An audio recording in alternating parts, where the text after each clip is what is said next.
Deus manda dizer ao seu povo: quanto mais os afligirem, mais os multiplicarão.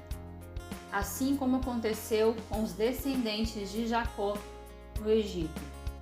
Assim como aconteceu com os bisnetos de Abraão. Pois Deus tinha uma promessa de bênção, da terra prometida e de bem-aventurança a Abraão e aos seus filhos, e a toda a nação de Abraão. Assim como está escrito no primeiro capítulo de Êxodo: os filhos de Israel frutificaram e aumentaram muito, e multiplicaram-se e foram fortalecidos grandemente, de maneira que a terra se encheu deles. Aleluia! Glórias a Deus! Olá pessoal, eu sou Luzia Alves Castelo Branco, do canal do YouTube Compromisso com Deus e da página do Facebook, também chamada Compromisso com Deus. Hoje eu trago mais uma mensagem de fé para vocês e gostaria de pedir que vocês se inscrevessem no meu canal para que o Google reconheça o meu conteúdo com bastante relevância e também para que vocês recebam as notificações sempre que eu publicar um vídeo novo. Gostaria de pedir também que vocês compartilhassem estas e outras mensagens que eu publicar para as pessoas que Deus tocar no coração de vocês, quer sejam seus amigos, familiares, conhecidos, colegas de trabalho, ou até mesmo aqueles que vocês acham que estejam precisando ouvir a palavra de Deus ou a mensagem de fé. Vamos disseminar a palavra de Deus. Vamos glorificar ao nosso Senhor Deus Pai Todo-Poderoso. Bom, pessoal, essa história que consta aqui na Bíblia, no primeiro capítulo de Êxodo, é uma história muito forte, que ela serve de exemplo, para as gerações atuais e até mesmo para as futuras gerações. Até mesmo porque a palavra de Deus, ela nos vivifica, ela resplandece a luz em nossas vidas, ela nos purifica e Jesus Cristo venha nos agraciar com o seu amor.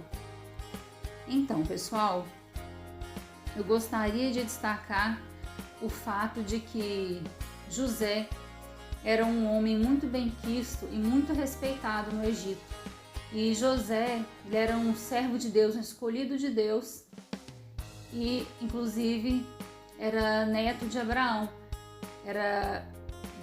Ele era bisneto de Abraão, pois ele era filho de Jacó, e Jacó que era filho de Isaac, e Isaac que era filho de Abraão.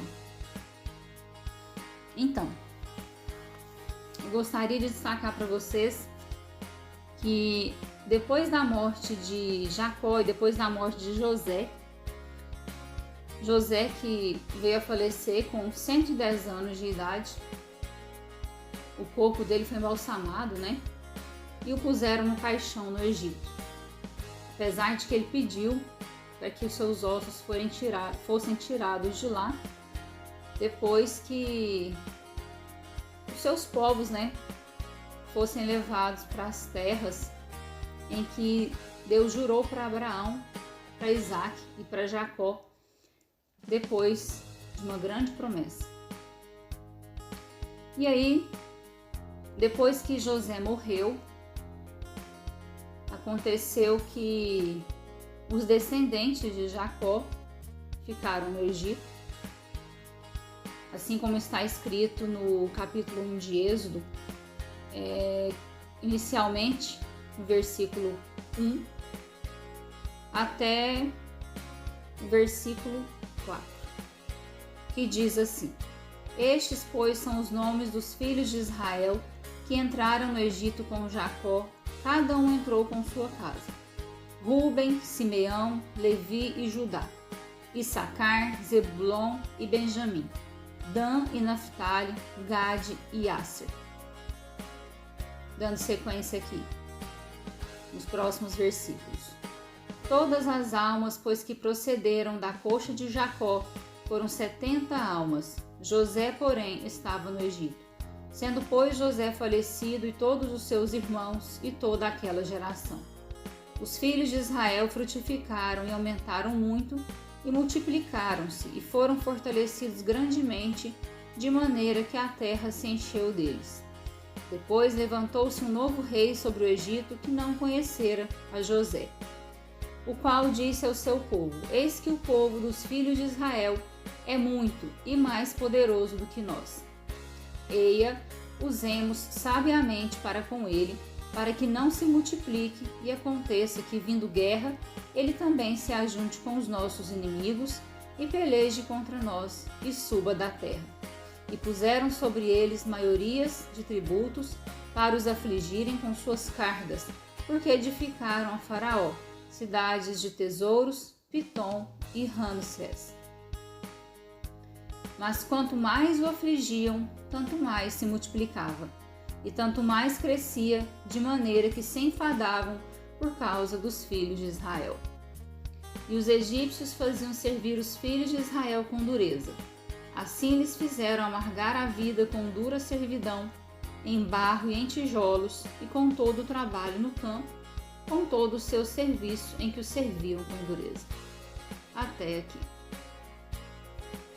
Bom, pessoal, apesar de José ter sido um homem muito bem respeitado no Egito, deixa bem claro nesses versículos que eu li, que mudou o rei do Egito, que não conhecia José, e acabou que eles estavam preocupados com essa questão da multiplicação, quanto o povo encheu aquela terra, quanto o povo crescia. Então eles tinham medo, daqueles povos, eles dominarem aquela região ali, e eles acabaram sendo escravizados e também perseguidos. Mas Deus nunca deixou de agir na vida deles, porque aquele povo, eles eram pessoas de promessa de Deus, eles eram descendentes de Abraão, Isaac e Jacó. Então Deus nunca tirou a mão deles, Deus nunca deixou de andar com eles e nunca deixou de protegê-los. Apesar de toda a dificuldade que eles estavam passando, eles sempre se multiplicavam, apesar de serem afligidos. E é isso que Deus quer para o seu povo, é isso que Deus quer para os seus escolhidos, é isso que Deus quer para aqueles que o buscam, para aqueles que têm rotina espiritual, para aqueles que sempre se lembram dele, para aqueles que estão constantemente em oração, para aqueles que estão buscando a sua palavra, para aqueles que estão disseminando a sua palavra, para aqueles que estão te louvando, te glorificando, dando graças a Ele, ao seu Filho Jesus Cristo e ao Espírito Santo. Deus, Ele está nos conduzindo o tempo todo. Deus, Ele quer nos conduzir, pois as nossas almas, elas são fracas, elas são pecadoras. A nossa carne, ela briga conosco, ela entra em conflito conosco o tempo todo. E aí, Deus, através do Espírito Santo, Ele nos molda, Ele nos conduz, Ele nos protege, Ele está sempre indo adiante de nós. Por isso, pessoal, que eu trouxe essa mensagem. Porque sem Deus nós não somos nada. E tudo que nós precisamos é da força, do poder, da proteção e dos livramentos de Deus. Assim como está escrito no Salmo 91, no versículo 11: E aos seus anjos dará ordem ao teu respeito, para que te guardem em todos os teus caminhos. Sim, Deus, Ele está sempre nos guardando. Deus não faz distinção de pessoas. Deus nos ama a todos nós, pois nós somos teus filhos. Mas Deus, Ele tem um carinho muito especial para aqueles que o buscam. Muitas vezes as pessoas estão passando por problemas, por dificuldades, mas elas estão ali sempre firmes e fortes em oração, em fé, buscando constantemente a Deus e nunca que desistem. Apesar da gente ter que crer no invisível e no impossível no que diz respeito ao nosso Deus Pai Todo-Poderoso, a fé, ela nos move. A fé, ela nos coloca de pé. Através da palavra de Deus, nós somos conduzidos de forma perfeita. pois nós não somos perfeitos, nós somos pecadores, mas Deus, Ele nos leva à perfeição através da sua palavra. Então é isso, pessoal. Como eu disse para vocês, essa é mais uma mensagem de fé. Eu fico por aqui, eu espero que vocês tenham gostado de ouvir mais uma palavra de Deus. E eu gostaria que vocês compartilhassem essa mensagem com seus amigos, tá bom? Gostaria de pedir também que vocês curtam a minha página do Facebook chamada Compromisso com Deus e o meu canal do YouTube, Luzia Alves Castelo Branco, Compromisso com Deus. Ok? Um grande abraço, fiquem com Deus e até a próxima.